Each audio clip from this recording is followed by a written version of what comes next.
पटना बिहार और मैं हूं आपके साथ विभा उपाध्याय। पटना में निगरानी विभाग की टीम ने कटिहार में पोस्टेड कार्यपालक अभियंता को 16 लाख रुपए घूस लेते हुए गिरफ्तार कर लिया। विजिलेंस की टीम को इंजीनियर की अकूत संपत्ति का पता चला, जो करोड़ों में बताई जा रही है। आरोपी इंजीनियर अरविंद कुमार ने सड़क प्रोजेक्ट के लिए 83 लाख की घूस की मांग की थी, जिसकी पहली किश्त के तौर पर वो 16 लाख रुपए ले रहा था। साल का सबसे बड़ा घूसकांड, निगरानी के हत्थे चढ़ा घूसखोर इंजीनियर।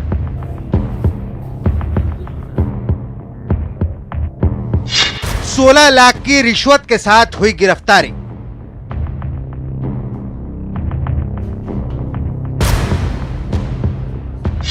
कटिहार का इंजीनियर पटना में गिरफ्तार। निगरानी के हत्थे चढ़ा ये है कटिहार का घूसखोर कार्यपालक अभियंता अरविंद कुमार। अरविंद कुमार को पटना में निगरानी की टीम ने 16 लाख रुपए के साथ गिरफ्तार किया। आरोपी इंजीनियर कटिहार में पथ निर्माण विभाग में पोस्टेड है। विजिलेंस की टीम को इंजीनियर के खिलाफ शिकायत मिली थी, जिसके बाद ये कार्रवाई की गई। कटिहार की एक कंपनी टॉप लाइन कंपनी है, उनके द्वारा शिकायत हमारे निगरानी विभाग में दर्ज कराई गई थी कि वहाँ के एग्जीक्यूटिव इंजीनियर हैं अरविंद कुमार जी, जो सड़क निर्माण से संबंधित हैं। उनके द्वारा काफ़ी बड़ी मात्रा में घूस की मांग की जा रही है। बताया जा रहा है कि आरोपी इंजीनियर अरविंद कुमार ने सड़क प्रोजेक्ट के लिए 83 लाख रुपए घूस की मांग की थी, जिसकी पहली किश्त के तौर पर वो 16 लाख रुपए ले रहा था। जिस वक्त निगरानी की टीम ने आरोपी के घर छापा मारा, ठीक उसी वक्त दूसरे फ्लैट में इंजीनियर के परिवार वालों ने तमाम सबूतों को मिटाने की भरपूर कोशिश की। जब ऊपर में उनकी गिरफ्तारी की कार्रवाई की गई तो इसकी आशंका इनके परिवार के लोगों को भी चल गई और उन्होंने बाहर से दरवाज़ा बंद करके एक बाथरूम में घर में जो भी बहुमूल्य डॉक्यूमेंट्स थे और पैसे थे उसको बाथरूम में रख करके जला दिया गया। हालांकि आरोपी इंजीनियर और उसकी पत्नी ने ठेकेदार पर फंसाने का आरोप लगाया है और खुद को बेकसूर बताया है। सर, हमको फंसाया जा रहा है। एक पैसा भी सर हम नहीं लिए हैं, एक पैसा भी सर नहीं लिए हैं, फंसाया जा रहा है सर। ठेकेदार हमको 3 बार धमकी दे चुका है कि आपको फंसा देंगे। न्यूज 18 की टीम ने जब कटिहार के पथ निर्माण विभाग के ऑफिस से जानकारी जुटाने की कोशिश की तो क्लर्क ने बताया कि 2018 के बाद कोई टेंडर हुआ ही नहीं है। 2018 में 25 करोड़ रुपए का एक ठेका टॉप लाइन की कंपनी को दिया गया था, जो बीजेपी एमएलसी अशोक अग्रवाल की पत्नी उषा अग्रवाल के नाम पर है। अभी तो ओपीआरएमसी से काम चल रहा है, इसके बाद और कोई एग्रीमेंट नहीं हुआ है। ये 14/8 को, मतलब पहले 18 में ही एग्रीमेंट हुआ था। अच्छा, उतना याद नहीं है, तिथि का याद नहीं है ना। हो सकता है कि इंजीनियर को फंसाने की धमकी मिली हो, लेकिन इंजीनियर के घर में मिले ये नोटों के बंडल बताने के लिए काफी है कि लेन देन का खेल चल रहा था और ये सबूत है सिस्टम का हिस्सा बन चुके रिश्वतखोरी का। न्यूज 18 के लिए पटना से संजय और अमित सिंह के साथ कटिहार से सुब्रत की रिपोर्ट। तो घूसखोर इंजीनियर को कैसे निगरानी की टीम ने धर दबोचा और कैसे सबूतों को मिटाने की कोशिश हुई, ये पूरा माजरा बता रहे हैं सहयोगी अमित कुमार सिंह। लगातार छानबीन चल रही है। तमाम जो अधिकारी हैं, विजिलेंस के जो ऑफिसर्स हैं, वो अभी भी इंक्वायरी कर रहे हैं। जो कागज़ हैं, कोई जो डॉक्यूमेंट्स हैं, उनकी पड़ताल चल रही है। और सबसे बड़ी बात कि जो अधिकारी हैं वो ये जानकारी दे रहे हैं कि किस तरीके से पहले ऊपर के फ्लैट में, यानी कि 401 नंबर कमरे में जो इंजीनियर हैं वो रिश्वत की रकम लेते हैं, रंगे हाथ पकड़े जाते हैं। और जस्ट उसके नीचे में जो दूसरा फ्लैट, जिस फ्लैट की तस्वीर आपको दिखा रहे हैं, यहाँ पे एक दूसरी कार्रवाई जो नोटों को जलाने का काम किया जा रहा था। और जो अधिकारी बता रहे हैं कि लाखों के नोट जलाए गए हैं। जो एफएसएल की टीम को 500 का नोट जो टुकड़े हैं वो भेजे गए हैं। वो बताते हैं कि किस तरीके से एक गंभीर आरोप, न सिर्फ एक घूसकांड, एक घूसखोरी का, बल्कि रिश्वत के बाद अब अगर आप करेंसी को जलाते हैं तो एक गंभीर मामला है। इसकी भी जांच चल रही है और इसके लिए भी विजिलेंस डिपार्टमेंट कार्रवाई करने की, सख्त कार्रवाई करने की बात कह रही है। कैमरामैन आशीष के साथ अमित कुमार सिंह, न्यूज़ 18 पटना। बिहार में बदमाशों ने एक बार फिर से पुलिस को खुली चुनौती दी है। आरा शहर के बीचों बीच बैंक से 30 लाख रुपए लूट कर अपराधी फरार हो गए। लूट की एक वारदात सासाराम में भी घटी। कारोबारी से बदमाशों ने दिन दहाड़े 7,44,000 रुपए लूट लिए। आरा में बैंक से 55 लाख की लूट। दक्षिण बिहार ग्रामीण बैंक में हुई वारदात। पैसे लूटकर अपराधी फरार।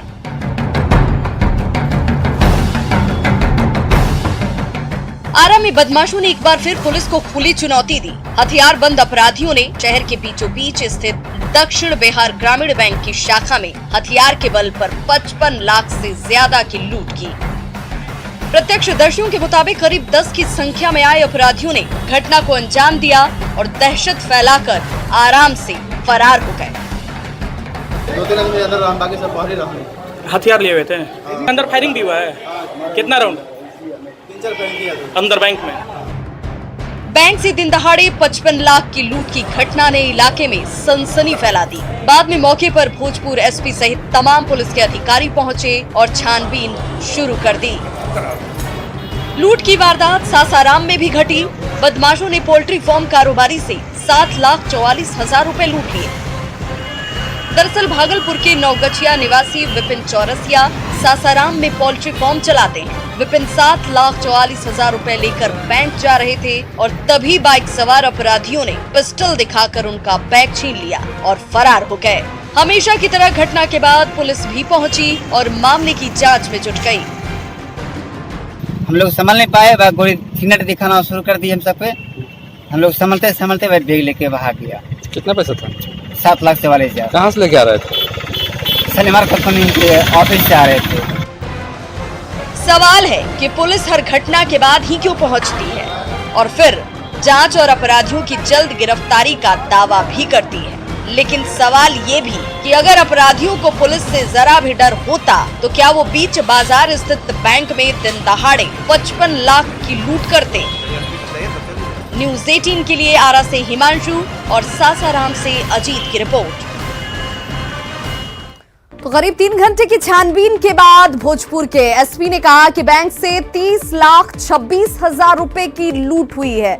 अपराधी 6 से 7 की संख्या में पहुंचे थे। लूट के दौरान बैंक मैनेजर से मारपीट की गई। पुलिस सीसीटीवी फुटेज के आधार पर लुटेरों को पहचानने की कोशिश कर रही है। भोजपुर जिले में लूट की ये अब तक की सबसे बड़ी घटना है। देखिए, दक्षिण बिहार ग्रामीण बैंक है, यहाँ नाइट ब्रांच, उसी में लूट की घटना हुई है। 30,26,000 रुपये लूटे हैं। अभी उसको वेरीफाई कर लिया गया है। 30,26,000 रुपये हैं। 6 से 7 क्रिमिनल्स की बात अभी तक सामने आई है।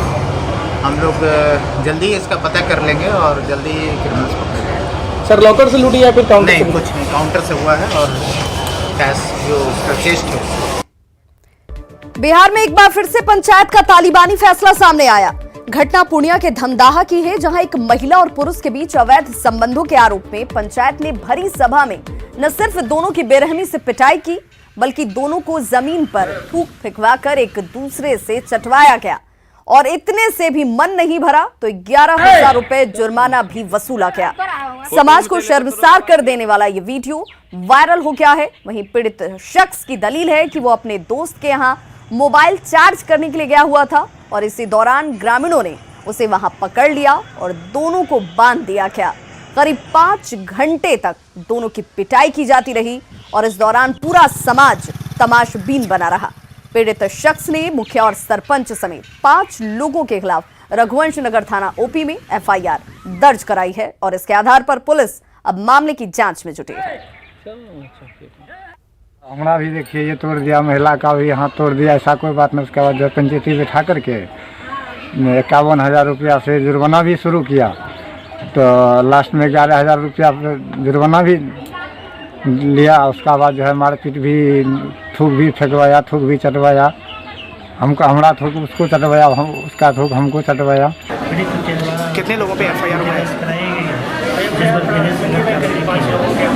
कितने लोगों पे एफआईआर हुआ है? इसमें कुछ जनप्रतिनिधि और उनके रविवार की शाम को छपरा के रिवीलगंज में 5 बच्चियों के अपहरण की कोशिश की गई। 3 लड़कियों ने भागकर किसी तरह से अपनी जान बचाई। आज सुबह एक बच्ची के शव को बरामद किया गया, जबकि एक बच्ची अभी भी लापता है। सवाल है कि बिहार की बेटियों के साथ कौन कर रहा है साजिश? बिहार की बेटियों के साथ कौन कर रहा साजिश? कौन है जिसकी काली नजर मासूमों पर? ये सवाल उस घटना के बाद खड़े हो रहे हैं जो छपरा के रिवीलगंज में घटी और अब जो पूरे इलाके के लिए चिंता की वजह बनी हुई है। रविवार की शाम को बिनटोलिया में कुछ अज्ञात लोग आए, घर के बाहर खेल रही 5 बच्चियों को बहलाया फुसलाया और 5 बच्चियों का अपहरण कर ले जाने की कोशिश करने लगे। कुछ दूर जाने के बाद 3 बच्चियों ने किसी तरह भागकर अपनी जान बचाई, जबकि 2 को बदमाशों ने अगवा कर लिया। कतरन की चलो से मिठाई दे तो उनके गैनी से तो लेके भाग गए दोनों के। अच्छा, तो केकरा के लेके भाग गए? सिमुआ के रनिया के। अच्छा, को बच्चा सुन के लेके गई रहे? 2 गो के। तू लोग कैसे चल गई? हमने क्या गन से घरे धाव गए।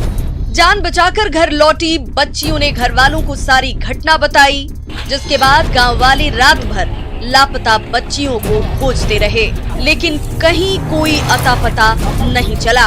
सुबह गांव के बाहर एक बच्ची के शव को बरामद किया गया, जबकि एक अब भी लापता है। एगो मिलल बिया, एगो अभी नहीं खे मिलल। हाँ, ये बताइए कैसे कौन स्थिति मिलल है एगो बच्ची? और पानी में रलक हबकुरी है। अच्छा, अब ओकरा कुछ भइल नहीं खे, यही में मुआवल बा। बच्चियों के अपहरण की सूचना के बाद पूरे इलाके में दहशत का माहौल है। मौके पर पहुंचकर पुलिस ने छानबीन शुरू कर दी। एक अन्य बच्ची जो लापता है उसे खोजबीन की जा रही है। आसपास के क्षेत्र में डॉग स्क्वाड भी लगा करके सर्च किया जाए। लेकिन फिर वही सवाल कि बिहार की बेटियों के साथ कौन कर रहा साजिश? कौन है जिसकी काली नजर मासूमों पर? क्या बिहार में भी फैलता जा रहा मानव तस्करी का जाल? न्यूज़ 18 के लिए छपरा से संतोष गुप्ता की रिपोर्ट। खबर गोपालगंज से, जहां पर ट्रक पलटने से 6 बच्चियों की मौत हो गई। घटना सरैया नरेंद्र गांव की है और टाइल से लदा ट्रक सड़क के किनारे पलट गया, जिससे वहां मौजूद 6 बच्चियां उसकी चपेट में आ गईं। हादसा बच्चियों के ऊपर टाइल्स गिरने की वजह से हुआ और काफी मशक्कत के बाद बच्चियों के शव को बाहर निकाला जा सका। प्रशासन ने मृतक के परिजनों को 4 लाख रुपए मुआवजा देने का ऐलान किया है।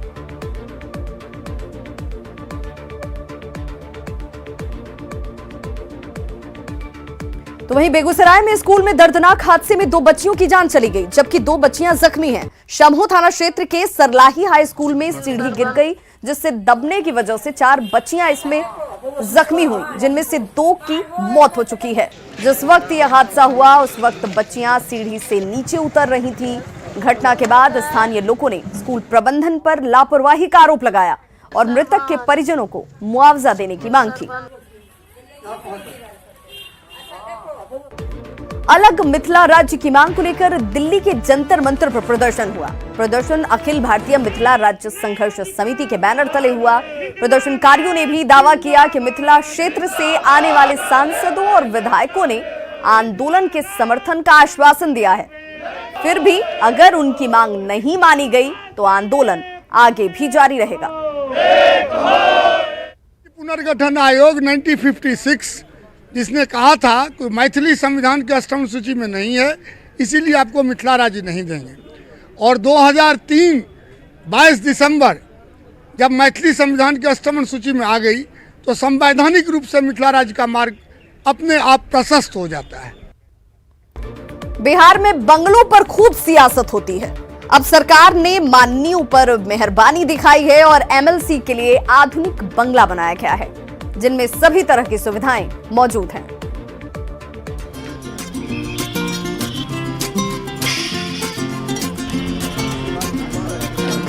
बिहार के एमएलसी अब डुप्लेक्स बंगले में रहेंगे। 55 विधान पार्षदों को बंगले की चाबी सौंपी गई है। राजधानी के आर ब्लॉक दीघा रोड के पास 75 बंगलों में से 55 का काम पूरा हो चुका है। एक कार्यक्रम में सीएम नीतीश कुमार ने विधान पार्षदों को चाबी सौंपी। कीजिएगा। आवंटन हम लोगों का बना के विधान परिषद को देना है। विधान परिषद के सभापति ने आवंटन किया, 55 फ्लैट का उन्होंने आवंटन किया, और बाकी जो जिस पे लीगल इश्यूज था उसका भी हम लोग लगता है कि 2020 के जून तक उसको भी हैंड ओवर करेंगे। एक ही कैंपस में सत्ता पक्ष और विपक्ष के विधायक रहेंगे। बंगला मिलने के बाद माननीय बेहद खुश हैं और भाईचारा बढ़ने की बात कह रहे हैं। विभिन्न पार्टियों के नेताओं के, विधायकों के, माननीय विधान पार्षदों के कार्यकर्ता भी आएंगे। अगल में दूसरे पार्टी का रहेगा तो उनमें भी मेल बढ़ेगा। स्वाभाविक निश्चित रूप से सौहार्द बढ़ेगा। मेरा मानना है कि एक कैंपस में रहने से, एक कॉलोनी में रहने से अगल बगल के लोग रहेंगे। अब मेरे बगल में एक तरफ बीजेपी है, जेडीयू के लोग रहेंगे, तो स्वाभाविक है कि अंडरस्टैंडिंग बनेगी। 116 करोड़ से ज्यादा की लागत से ये कॉलोनी बनाई गई है। बंगले 6 बेडरूम वाले हैं और इनमें सभी सुविधाएं हैं। इन भवनों को ग्रीन हाउसिंग बिल्डिंग कंसेप्ट पर बनाया गया है। कैंपस में एमएलसी हॉस्टल और कम्युनिटी सेंटर भी बनाए गए हैं। अमित सिंह, न्यूज़ 18, पटना। और अगर पटना में गाड़ियों की रफ्तार की वजह से आपको सड़क पार करने में डर लगता है तो अब डरना मना है। जी हां, क्योंकि प्रशासन ने आपके डर का समाधान कर दिया है।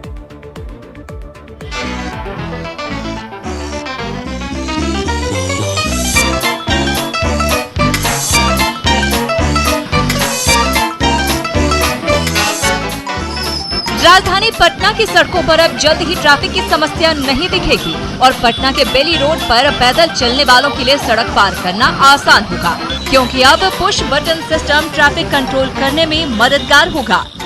अगर आप सड़क के दूसरी तरफ जाना चाहते हैं तो पहले आप इस बटन को दबाएं, और जब इसको आप दबाते हैं तो अगले 5 मिनट के बाद आप यहाँ रेड लाइट जलेगा, और रेड लाइट के बाद सारी गाड़ियां जो है इस जेब्रा क्रॉसिंग के दूसरी तरफ, यानी स्टॉप जहां लिखा है उसके दूसरी तरफ गाड़ियां रुक जाती है।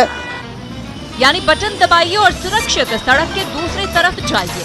फिलहाल लोगों की समस्या को देखते हुए बेली रोड में 3 जगहों पर पुश बटन सिस्टम अस्थायी तौर पर शुरू किया गया है, लेकिन शुरुआती दौर में जानकारी के अभाव में लोगों को थोड़ी परेशानी हो रही है। अभी तक लोगों को पता नहीं है इस बात का कि ये सिग्नल नया चालू हुआ है। जानकारी आपको पहले से है? जी नहीं सर, आज के पेपर में मैंने पढ़ा। ये शुरुआत बहुत अच्छा है, ये पहल भी बहुत अच्छा है सर। क्या तो बहुत परेशानी, हम बार बार आते हैं पटना, मेरा घर मधेपुरा जिला है, हम आते हैं। अगले कितनी परेशानी होती थी पहले क्रॉस करने? जी सर, बहुत खतरा, परेशानी साथ खतरा भी सर था। सर लोग हैं जो मदद भी कर, पहले से बेहतर हुआ है। जी, बहुत बेहतर। हालांकि ट्रैफिक के जवानों का कहना है कि वे लोग लगातार इस बात की कोशिश कर रहे हैं कि लोगों को जागरूक किया जा सके। हम लोग खड़ा रहकर प्रचारित कर रहे हैं। यहाँ जो आते हैं लोग उनको सिखाते हैं कि भाई ये आपका जेब्रा पार करने के लिए ये सिस्टम बनाया गया है। स्विच दाबिए, उसके बाद वेट करिए, जब आपका ग्रीन हो जाता तो पार करिए। यानी अगर इस पुश बटन सिस्टम को सही तरीके से लागू करा दिया जाए तो पटना की ट्रैफिक व्यवस्था तो सुधरेगी ही, सड़क पर होने वाली दुर्घटनाओं में भी कमी आएगी। न्यूज़ 18 के लिए पटना से अमित कुमार सिंह की रिपोर्ट। और अब बात एयर शो की। जी हां, बिहटा एयरफोर्स सब स्टेशन में शानदार एयर शो का आयोजन किया गया और इस दौरान सारंग हेलीकॉप्टर से रोमांचकारी प्रदर्शन किया गया। कार्यक्रम में राज्यपाल फागू चौहान के साथ ही कई स्कूलों के बच्चे मौजूद रहे। राज्यपाल ने आयोजन की सराहना करते हुए कहा कि इससे युवाओं को प्रेरणा मिलेगी। हेलीकॉप्टर और लड़ाकू जो सेना से कोई जहाज मिलेंगे, इसे देखकर बड़ा अच्छा लगा। और आज खास करके युवाओं को लिए आने के लिए यहाँ युवा आए हैं, उन्होंने यहाँ के तमाम देखे युवा तो आए हैं, सब जो है सब देख करके उनके अंदर उत्साह भरेगा, देश के प्रति देशभक्ति पैदा होगी। और अब बिहार की कुछ अन्य खबरों को देख लेते हैं फटाफट अंदाज में।